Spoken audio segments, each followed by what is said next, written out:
विधानसभा निवडणूक डिसेंबरच्या पहिल्या किंवा दुसऱ्या आठवड्यात होईल अशी चर्चा आहे। मुदत संपल्यानंतर डिसेंबरमध्ये निवडणुका होणार अशी चर्चा रंगतीये। लाडकी बहीणसाठी विधानसभा निवडणूक लांबणीवर टाकली जातीये का असा सवाल या निमित्तानं उपस्थित होतोय।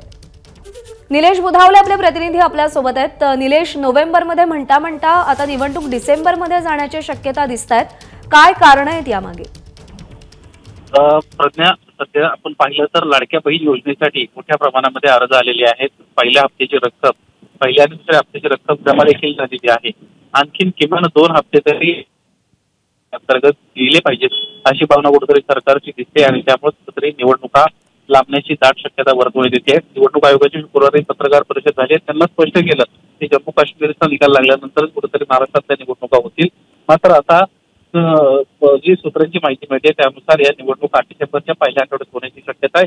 तत्पूर्वी 45 दिवसांचा कालावधी दिला जाईल, त्यामुळे साधारणपणे ऑक्टोबर महिन्यामध्ये निवडणुका जाहीर होण्याची शक्यता आहे आणि त्यानुसार आचारसंहितेमध्ये ही योजना न अडकता लाडकी बहीण योजनेची आणखी 2 हप्त्यांची रक्कम म्हणजे जवळपास एकूण 6,000 रुपये महिलांच्या खात्यात जाईल अशी एक शक्यता आता वर्तवण्यात येते आणि त्यामुळे जास्तीत जास्त महिला मतदार आपल्याकडे आकृष्ट करून घेण्यासाठी सरकारच्या या हालचाली सुरू असल्याची माहिती आहे।